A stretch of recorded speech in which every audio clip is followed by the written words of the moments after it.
एक औरत हमारे घर के सामने किराए के मकान में रहती थी। उसके 2 बच्चे थे जिनके साथ वो रोज शाम को अपनी छत पर खेलने के लिए ले आया करती थी। मैं भी हर रोज अपनी छत पर शाम को उसे देखने के लिए जाया करता था। मैं उसको इशारे करता था मगर वो इग्नोर कर देती थी। इस बात को 6 महीने गुजर चुके थे मगर वो मेरी तरफ देखती तक नहीं थी। तब मेरी उम्र 18 साल थी और तब वो मुझसे काफी ज्यादा बड़ी थी, इसलिए शायद वो मुझे बच्चा समझकर इग्नोर कर देती थी। फिर एक दिन मुझे बुखार होने की वजह से मैं छत पर नहीं जा सका, तो वो औरत मेरी अयादत के लिए मेरे घर चली आई और मेरा हाल चाल पूछकर अपने घर वापस चली गई। उसका मेरी अयादत को आना मेरे लिए इस बात का इशारा था कि उसके दिल में भी मेरे लिए एहसास है। फिर जब मैं अगली शाम छत पर गया तो वो इशारों में मेरा हाल पूछने लगी। मैंने उसे इशारों में बताया कि हाँ मैं ठीक हूं, तो वो मुस्कुराने लगी। 2 दिन बाद एक पर्ची पे मैंने अपना नंबर लिखकर उसकी छत पर फेंका और फिर उसने मुझे फोन किया तो मैंने उससे अपनी मोहब्बत का इजहार किया और पूछा कि क्या वो मुझसे शादी करेगी। तो वो हंसने लगी और उसने मुझे ये कहा कि तुम अभी बच्चे हो, तुम्हें समझ नहीं है कि तुम ये कह क्या रहे हो और किस से कह रहे हो। वो कहने लगी कि तलाकशुदा औरत से कोई शादी नहीं करता और मैं तो तलाकशुदा होने के साथ साथ 2 बच्चों की माँ भी हूँ। उसने मुझे कहा कि तुम अच्छे लड़के हो, बस हम दोस्ती तक रह सकते हैं। मैंने उससे मजीद शादी की जिद की तो उसने मुझे कहा कि अगर तुमने दोबारा शादी की बात की तो मैं तुमसे बात ही नहीं करूंगी। मैं वहां पर चुप हो गया और हम दोस्त बनकर रहने लगे। हम एक दूसरे से हर बात शेयर करते थे।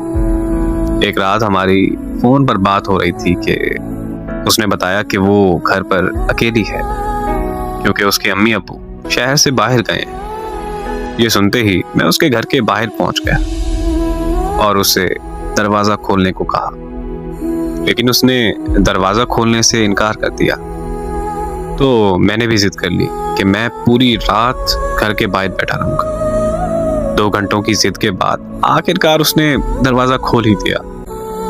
लेकिन आज मुझे अपनी उस जिद पर बहुत ज्यादा पछतावा होता है कि काश मैंने उस दिन अपनी जिद छोड़कर उसकी बात मान ली होती तो आज वो जिंदा होती। उसके दरवाजा खोलते ही मैं अंदर चला गया। वो बहुत परेशान और घबराई हुई थी क्योंकि उसे डर था कि किसी को पता चल गया तो उसकी इज्जत खाक में मिल जाएगी और फिर उसका डर सच साबित हो गया। मुझे किसी ने उसके घर दाखिल होते हुए देख लिया था और उस शख्स ने पूरे मोहल्ले में मसला खड़ा कर दिया। सारे मोहल्ले वाले इकट्ठा होकर उसके घर के बाहर आ गए। मैं छुप गया था लेकिन उन्होंने मुझे ढूंढ लिया था। मेरे घर वाले भी मोहल्ले वालों के साथ मौजूद थे। वो मुझे घर ले गए और मेरे अब्बू ने मेरी बहुत बेइज्जती की, लेकिन मैंने अपने घर वालों से साफ कह दिया था कि मैंने उस औरत से शादी करनी है वरना मैं जहर खा लूंगा और मर जाऊंगा। तो मेरे घर वाले मान गए और अगली सुबह उस औरत के माँ बाप वापस आने पर मोहल्ले में पंचायत बैठ गई। पंचायत में सब आ गए थे मगर वो और उसके माँ बाप नहीं आए।